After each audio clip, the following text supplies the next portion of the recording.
Okay, morning everybody. It's wonderful to see you. Obviously, under different circumstances would be much better. Um, but I think it's very meaningful to be learning. So thank you, Andy, for initiating. And it seems like a beautiful initiative. So please God, it should grow only for good things, and you should do lots of learning to celebrate milestones, not just passing people.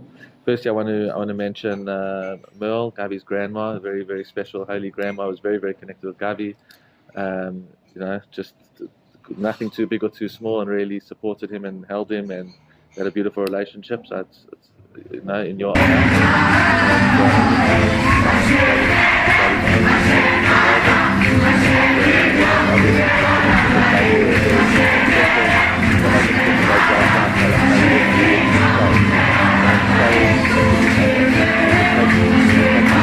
Like that form starts separating, and we get worried about, our egos get in the way and the different things that we do, and that causes separation. But when you have someone like Gavi, who's like just this radiant Chayinadika soul, he disarms like all the things about us that separate us. I think, just such a special boy that you are able to connect deeply with him even without a sophisticated relationship. So you saw the picture there, Tanya. Look at the picture. So I've got a whole bunch of pictures with Gavi on my Google Photos. And when he first wasn't well, I collected them and looked at them.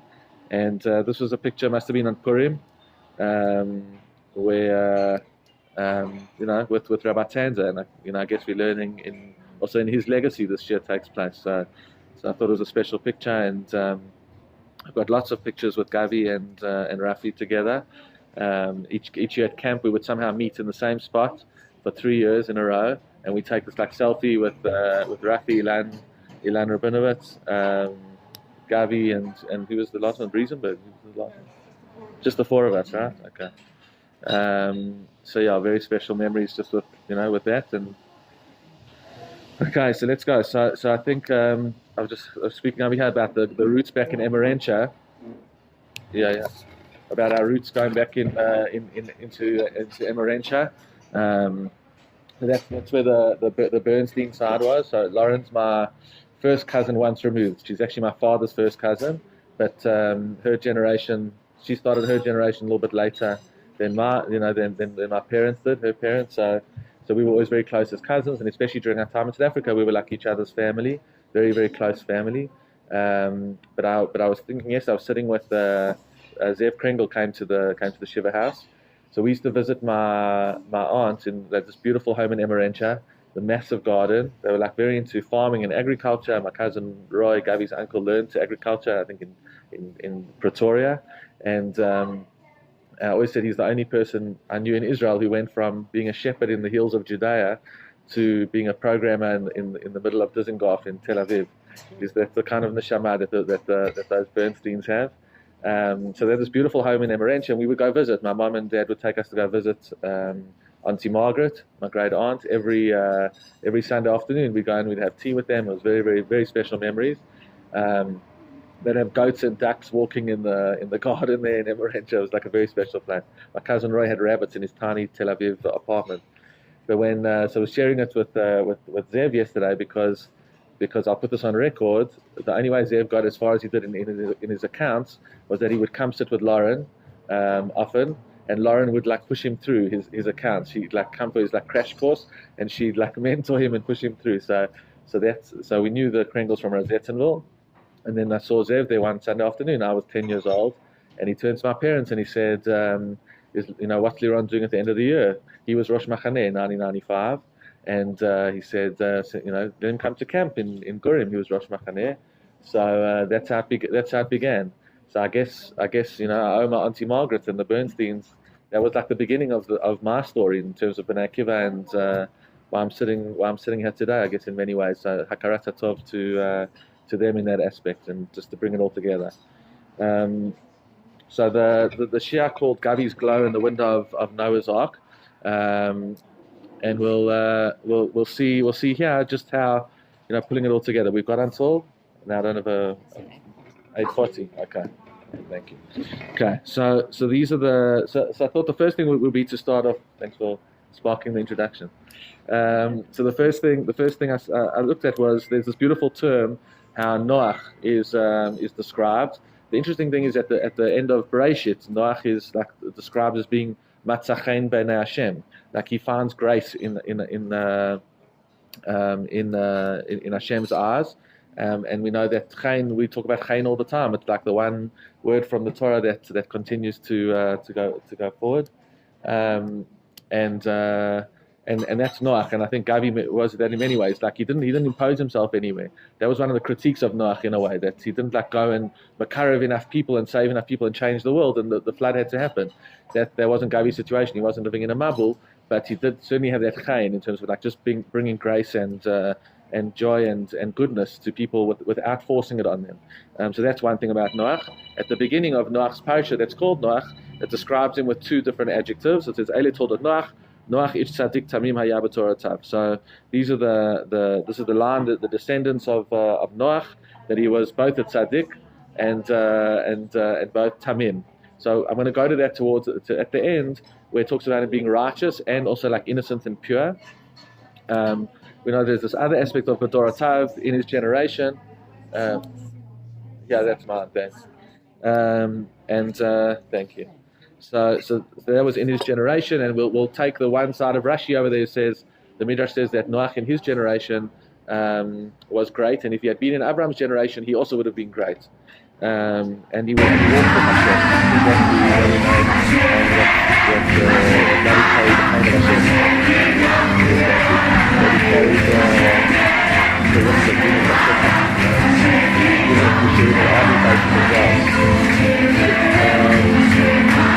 It's wonderful. It's integrated. Yeah, this is the ultimate. This is pure modern orthodoxy. We integrate it with the world while learning Torah. There you go. With good coffee. So that's it. So Noach walked with Hashem. You can see here. We know the chain of the Rosh Yeshiva, Rabbi Tanza, and how he was with people. And you see him and Gavi together in the same picture. I think it's quite a beautiful. I could stop the share just with a picture, but I know you've dedicated time to learn Torah. Okay, so we start off in the next few psukim in Parashat Noach, and there's this interesting thing that Noach is commanded. He gets all these different commands. It wasn't just like go rent a boat and take everybody. It was very specific in the way that he built it. There's like a lot of Kabbalistic significance to why it was built in this way, and the way the windows were, and the way the levels were, and the heights of this and that and everything. So it wasn't just a regular boat. It was quite metaphysical in its physical form. And one of the key aspects that were built over here was this tzohar. Okay, so don't look at the English because it already throws us out. The question is, what is tzohar? And the commentaries, there's also an organization in Israel called Tzohar, that Rav Stav, Rav David Stav, right? He heads up Tzohar, and now you'll understand why it's called Tzohar soon. So he's told to build this Tzohar, Tzasel Teva, Ve'elamat Tachalena, and where it should be positioned.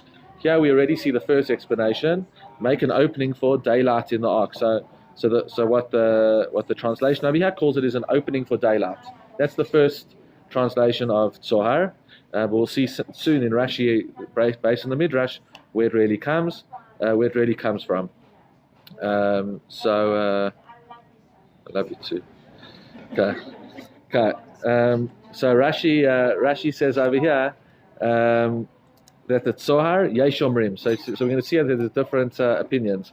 Yesh Omrim Chalon, which is whichever translation Sfaria used this morning. The one is a window. That we need to have a window. You can't build an ark without a window, which maybe we could have. So we'll see. The second one is you can build an ark without a window. Yesh Omrim Even Tova Ha'me'ira Lahem, that it was a beautiful gemstone, a special stone, a precious stone, and that's what he had to put in there. And what was the purpose for it? Ha'me'ira Lahem. It was to give light. Okay? They needed to be in this ark for a long time. They needed light, and therefore that's why they had to be a tzohar. Now we see that there's this dispute between the commentators, or like how was the light to emanate into the ark? Was it to come from outside, like we generally open up, beautiful window and we get beautiful light from the outside, or was it to come from what we can call what would you call it, like artificial lighting, right, or metaphysical lighting in this case? where you've got something that's a source of light that gives light, but you don't open up to the outside world. Let's look at the Midrash. So the Midrash here says, and this is what Rashi bases on, you shall make a bright item. So at least over here we're already not translating. A bright item, it's Sohar for the ark. Rabbi Chunya, Rabbi Pinchas, Rabbi Chanin, and Rabbi Oshai did not disagree about this. Rabbi Abi Bar Kahana, Rabbi Levi did disagree. Rabbi Abi Bar Kahana said it was a window. Rabbi Levi said it was a luminous precious stone. Rabbi Pinchas said in the name of Rabbi Levi, all 12 months that Noah was in the ark, he needed neither the light of the sun during the day nor the light of the moon at night. Rather, he had a precious stone that he had suspended. When it was dim, he knew that it was day, and when it shined brightly, he knew that it was night, which is also like interesting, right? Like it's I think about like the car, the lights in your car. You know, whenever you turn the lights on, all the lights go dim. You know, like there's enough light now. The car knows it's dark, so the lights don't have to shine so brightly, but it appears that it's at the same level as if you were to put it on in the day. So there's this relationship between what's happening outside and what's happening inside. Rav Chuna brings this very interesting parallel. He says, we were once fleeing from enemy troops in a cave in Tiberia and Tiberias, and we had lamps with us. When they were dim, we knew that it was day, and when they shone brightly, we knew that it was night. Maybe there's some sort of beautiful idea hidden in these things as well, to know that like the light that we need, we know when we need them, when we see them shine brightly. It's something I've shared, a lot of things I've been writing and doing in Israel in this last year, that we've been going, all of us as the Jewish people have been going through a tremendous year of darkness. And I've found that the closer you sort of get to, being in that darkness, or, not in bad things, but like if you're helping people and you're doing stuff, and I've been doing a lot of things, going to these bases and singing and things like that, you see these little lights of Hashem like peering through, like little things of hashgacha that didn't need to happen, but they sometimes happen. So those lights would be, in the daylight, we wouldn't realize them.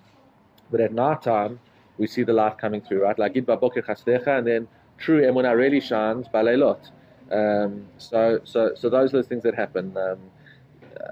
Hashem, it was, we can also, Lilu Nishmat Daniel as well, right? It was his Azkara yesterday.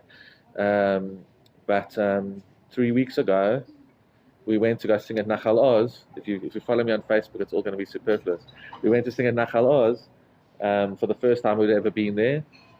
And I was speaking to our parents in the morning. I told him I was going to go. I was going there tonight. It was the first time we had been there. We've been to 40 bases, but never to this one. And we don't choose. Like people reach out, and somehow that's where we landed up. And we hadn't performed for many weeks.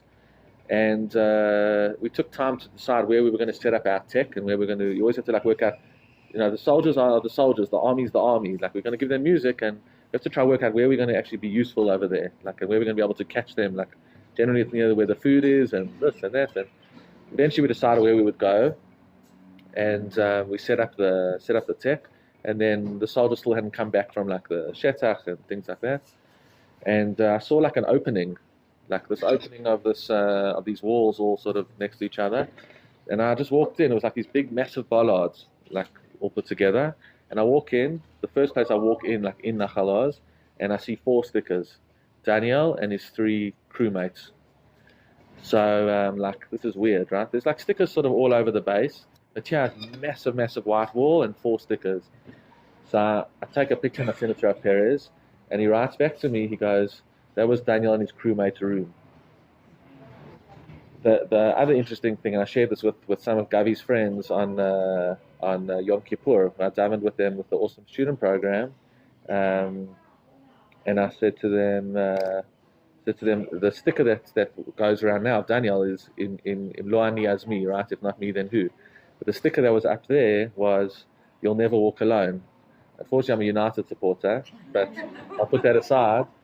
And I gave a share on how there's like different types of kapara in Yom Kippur. There's kapara, which is like Hashem just says, "You my son, I love you, my daughter, I love you, and I'll forgive you." Like the day forgives, no matter what you do.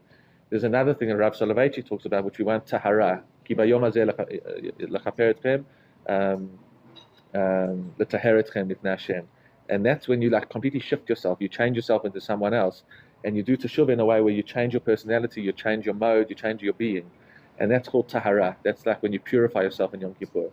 So I said how there was, that first sticker was, you'll never walk alone. That's kapara. Hashem says, there's tzoros coming, but I'll shield you from it because I care for you. Like, I'll protect you from it. You'll never walk alone. Imo anochi b'tzara.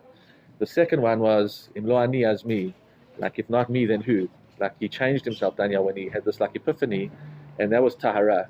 So that was like, but I felt on this Imo anochi b'tzara was this, you'll never walk alone. Hashem says to us in these dark spaces, you'll never walk alone. So there I was in this dark space of Nachaloz, which has got, they've kept some of the destruction there in like a horrific way, like where all the observers were, where those 5 girls were kidnapped from. You can see like all their destroyed equipment still. It's terrible. But you then see these little lights where Hashem says, the first room that you walk into, I'm going to show you a picture of Daniel that says you'll never walk alone. Like, so that's what I think maybe Rabbi Chuna is saying over here. Like, when you're fleeing, when we're under attack, when we're under strain, Hashem will shine His light brighter. Now, we don't know why He's cast this massive darkness and night upon us. That we can't answer because we're not Him. But somehow He gives us these hints to say, even though I can't explain to you why this terrible tragedy happened with our beautiful, precious Gavriel, but I'm there with you. I'm there with you to help you in the present. Okay, so that's the Bereshit Rabbah, and we see there these 2 different examples of different ways of talking about it.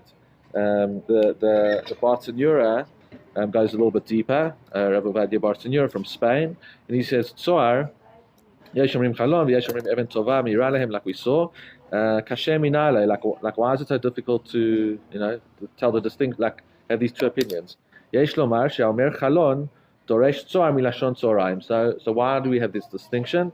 That the opinion that holds that it's a window, they see tzohar from the language of tzahoraim, which means afternoon.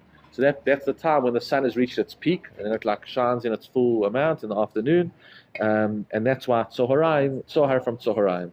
V'hainu chalon. That means it's a window, because we're getting the sun from outside. V'omer even tova doresh tzohar kamo zohar.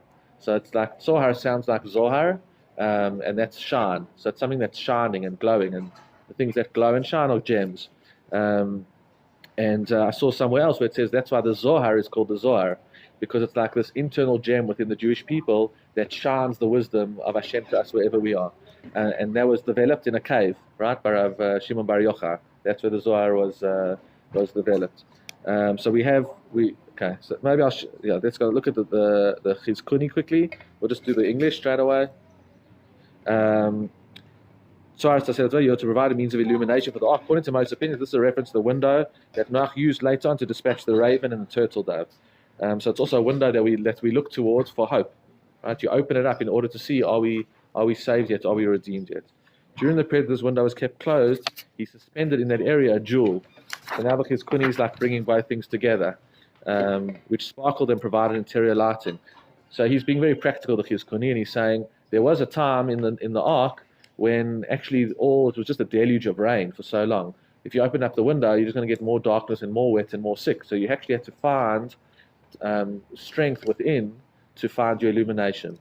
And I think we know that we have certain times where sometimes we're going through trials and travails, and we can look out towards us, and maybe the world is in a bit of a more stable space, and we can get help from the outside. Sometimes even the outside is facing a deluge, and we need to find within ourselves that same tzohar and zohar and precious gem within us. When we understand this in this manner, our sages, some of whom spoke only of the jewel and others only of the window, are both correct. So the Chizkuni brings them all together, except that neither of them gave us the full explanation. When the Torah told Noach to provide interior lighting was because during most days of the deluge, illumination from the sky was totally absent, neither sun nor moon or stars being visible. Noach had to use his ingenuity to provide for interior lighting. Okay, so that's like the jewel. Any reflections, thoughts, questions? Or I'm going to make a bracha. Lilu nishmat Gavriel Reuven ben Eliezer. Baruch atah Adonai Eloheinu melech haolam shekol niyeh bidbaro. Okay. So a beautiful story I learned in the Gush, and there's a famous story told about when they built the Yeshiva Har Etzion built the Beit Midrash. They started off in caravans, and Rav Amital approached Rav Lichtenstein. Rav Amital is a Holocaust survivor, a tremendous leader, and he approached Rav Lichtenstein to be the Rosh Yeshiva, and Rav Lichtenstein refused, and he chased him, and he eventually agreed, so I'll be the Rosh Yeshiva if I'm co-Rosh Yeshiva, and they did it together. Eventually the yeshiva grew. It was one of the first prominent Hesder yeshivot, which in the times that we're living in now, we're seeing out of these Hesder yeshivot have become the greatest leaders and fighters for Israel. Unfortunately, we as a community are paying way too much a price. But that's where the roots of true integrated emunah involved in Am Yisrael came from, and that's why we as a community are obviously so connected there. So they went to build this big proper Beit Midrash, and go look it up afterwards. But it's built in the shape of an eagle, right? Like a Nesher Yair Kano, and like a beautiful eagle, which is a sign of redemption, and it's like this eagle facing Yerushalayim. And the architecture is beautiful from above. And when they first showed Rav Amital, I don't know if it was in the plans or it was when he walked in for the first time to see how it was being structured. They brought him in. They said, "This is your Beit Midrash, the Beit Midrash you dreamed of, the shape of an eagle. It's an architectural innovation." And he said, "Where are the windows? And you can't have a Beit Midrash without windows." He said, "You can't have boys and Talmidei Chachamim learning Torah in a Beit Midrash, climbing to the depths of Hashem's wisdom, and not know what's going outside, not know what's going on outside, and sense that's what's going on in the world outside. You can't have a Beit Midrash without light going out and light coming in. And there are many little windows in the Beit Midrash if you go in there." He famously told the story that's handed down as his Masorah in the yeshiva every year, where the Balatanya, the starter of Chabad, and the Tzemach Tzedek, his son, I hope I'm getting the names correct, were learning together in a house. And this was the Tzemach Tzedek's house, I imagine, or they just lived in the same house. The Tzemach Tzedek his baby, had a baby at that time, and the baby was crying. And it was crying and crying and crying. And the Balatanya was learning, and the Tzemach Tzedek was learning. And the Balatanya heard the baby cry. And he got up from his learning, and he went and he held the baby, and he soothed the baby, and he put the baby back down. And he went on his way back to his learning. But he passed the room, which was apparently closer to the baby, which where his son was learning, the Tzemach Tzedek. And he went up to him and he said, "Did you hear the baby was crying?" So he said, "No, I was fully immersed in my learning." So he said, "If you're learning and you're so immersed and you can't hear a baby crying, there's something very wrong with your learning." So that's the famous story that has held the Gush together. Been hearing the baby cry since 60, or yeah. That was the quote, been hearing the baby cry since 60. So that is the motto of Gush, the unofficial motto of Gush. Yeah. So, yeah, it was after the 67 war. Yeah. So it comes from here. It comes from having windows in the Beit Midrash. It comes from Noach, and Chazal saying over here that you have to have a window. And if you look at the Chizkuni, he's saying the ideal was always to have the light coming in from the outside, but there was this period of time in the beginning of the flood where outside was just too dangerous, so we had to go a little bit insular. We go a little bit insular only for the purpose of then being strong enough to then open up the window and have the light going on the outside. And if you think of Gavi as this illuminating force and this beautiful light, he was a light that took light from the inside and reflected it inside. From the outside and reflected it inside.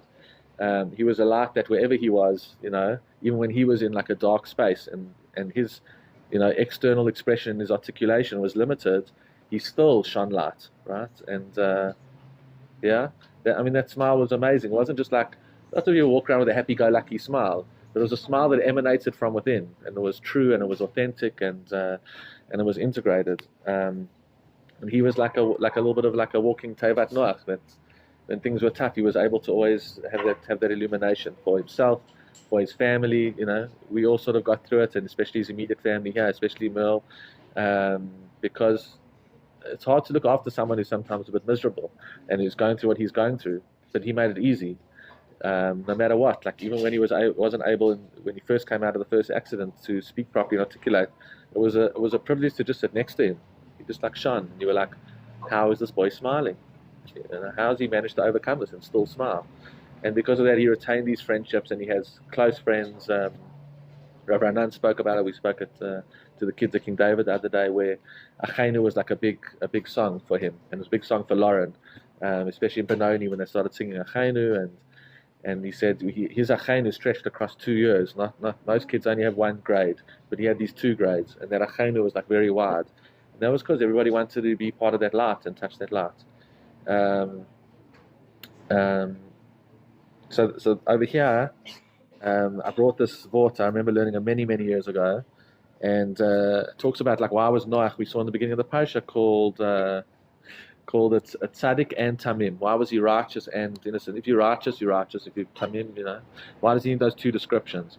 So yesh lakshot lana nemar ki otcha ra'iti tzaddik b'dor hazeh v'lo nemar ot tamim. So like later on, it says that Noach was seen as a tzaddik in the door of the Mabul of the flood.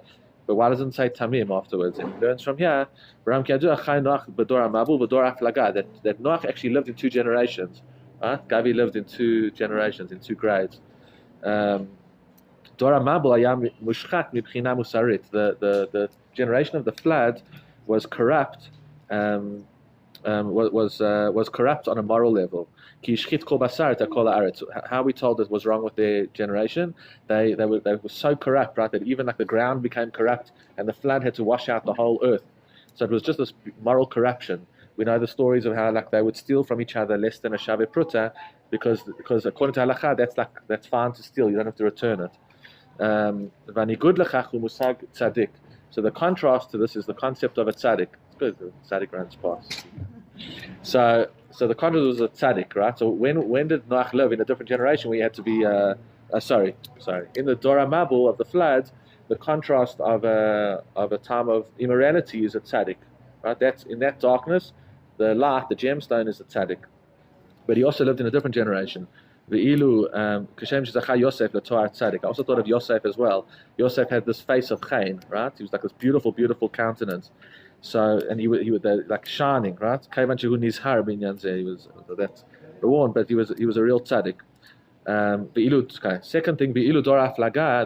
The other generation that he lived in was the generation of the Migdal Bavel, okay, which happens later on in the parsha. What was their problem? Wasn't morality, so communication, but what were they trying to do when they were going up?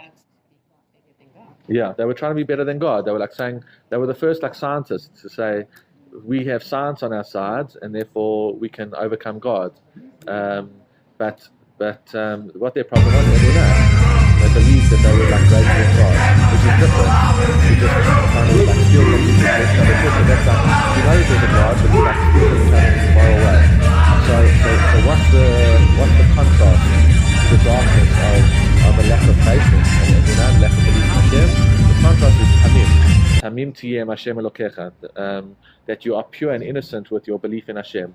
That's the contrast, that you have a pure and pure faith.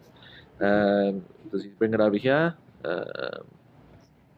He brings over here that what they say. They said we're going to build these towers, and we're going to go up to Shamayim. We're going to fight with God there. We're going to reach him. We're going to go high up. We're going to defeat him. When we get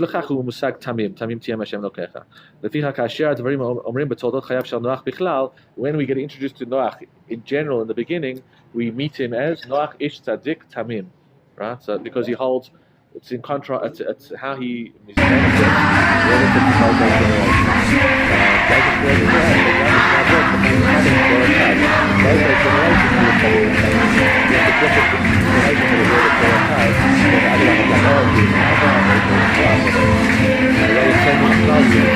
both those things, he was a tzaddik and he was tamim. And I think Gavi was certainly exceptional in both those aspects. And you can see it from his family, and you can see why he was like that because of his family. He was a tzaddik, he was righteous, he was moral, he was good, he was kind. I would say he would rather cut corners in order to do something kind than the opposite. He overcame a lot of things just to be kind, and he had this beautiful faith in Hashem. Rav Ranan was telling me that they were learning Mishnah, and the next day he may not even have remembered the Mishnah before because of his challenges with his short-term memory. But he still came and he learned that it was like there was no problem with there's like a tmimut, a beautiful pure innocence, And we know that learning Torah is not. There's different reasons to learn Torah. Sometimes we think and we like critique ourselves that it's like, oh, we have to remember everything, and it's not true. Torah can also act like a cleansing. There's like a mashal given of like a barrel that I don't want to spend too much time with, but like there was I think it was like this parable given of a like a big owner of barrels and like wine, and he gives these two servants a challenge. He says, I want you to fill this barrel with water every single day. And the one goes and fills the barrel with water every day, and he realizes there's a hole at the bottom. So he's like, okay, he gave me a defunct barrel, so I'm not going to fill it. So he stops. And the other servant is in the other room during this like 30-day period, and he fills it, and he sees there's a hole. But he continues to fill it every single day. It doesn't fix the hole. Because when the owner comes back, he looks at them and he sees that the nature of the barrels are different. There's the one that's had the water go through it every single day. And the purpose of the barrel wasn't to retain the water, it wasn't to hold all the Torah in, but rather to be cleansed and renewed and refreshed and revitalized by Torah every single day. So that's what I thought of when Rav Ranan said that like he may not have held the Mishnah the day before, but he learned every single day. And that's a tmimut. It's like when you come to Torah from a pure and innocent space. You don't build big mountains to try to prove why you're even more clever, more smarter than God. There were two verses about it. The one was a tzaddik that I thought of, and Lauren inspired me with this Perek Shirah that I really had no connection to until now. And she mentioned this one of the evenings before Gavi passed away, when we were by his bedside. She spoke about this like tzaddik katamar yifrach, and because Ke'erez balvanon yiskeh, because we were talking about how tall and beautiful he is, and he's like a cedar tree, right? Tzaddik katamar, and that's what she always thought of. And then I said, we were also talking about being upright at the same time for some reason, how he was like pure and upright. And I said, but that's the continuation of the pasuk. It doesn't appear in her Perek Shirah. A tzaddik katamar yifrach. Tzaddik will grow like a date palm, and ke'erez ba'avanon yiskeh, like an erez in the Lebanon. Should be a zchut that we should pummel Lebanon as well, and be able to live in our homes up north. Shetulim b'beit Hashem, rooted rooted like a tree in water in the house of Hashem, like Gavi was. What's the whole purpose? Lagid ki Yashar Hashem. Right? In order to say and proclaim Hashem is Yashar. Right? And when a tzaddik comes and he implants himself and he grows himself and he emanates himself, what do we say? Yashar Hashem. You see like the uprightness of Hashem in a person who lives like that and who shines like that. So that was the first thing, and the other one was the tmimut of Noach in his other generation that Gabi had, the Torah Hashem tmima meshivat nafesh. Like the Torah of Hashem is pure. We sing this in the Gush. I learned to sing it as a at the end of like a siyum of learning. You say Torah Hashem tmima meshivat nafesh. The Torah is pure and it restores the soul. It's like restoring of the soul, and hopefully like this Torah can also be a nechama for Merle and to Nikki and to the whole family, that we should have some sort of meshivat nefesh, and somehow understand within all this thing. Lastly, who was the most prominent person whose face shone was Moshe Rabbeinu, and I think it's the Tzidkar Tzaddik who says there's different reasons why Moshe's face was shining after he came down from Har Sinai. One of the most beautiful of them is that there was some ink left over at the end of the Torah. I think it was Moshe didn't write the end, right? Yeshua to sort of write the end about Moshe's death. So there was a little bit of ink left because the ink was perfectly created for the Torah, and the ink gets poured over Moshe, and he becomes a complete emanation and illumination and shining manifestation of the Torah. And that's why when he comes down, like it's too much, like this like brute manifestation of illumination, and then he has to be covered up. He has to put on this mask of Karan or Panav, right? You see there. I hadn't thought about this before. It's not a thought that I think you can plan, but I think we don't know Hashem's ways. We know Gavi came in and his light shone like a supernova in his life, in his chayin, in every interaction, in his beautiful smile. And unfortunately, for whatever reason we don't understand, Hashem covered that light, too soon and too early. But everything that we do to take that light and instill it within us and take it forward, will continue to move him up to even higher heights in his space, and sure, it should be an aliyah for his neshama and a nechama for his family. And thanks for allowing me to give this share and to share about my beautiful cousin. And let's all try shine whatever we can, whatever ways this light a little bit brighter, as a tzohar bifnim, as a tzohar without. Good. Thank you. Pleasure.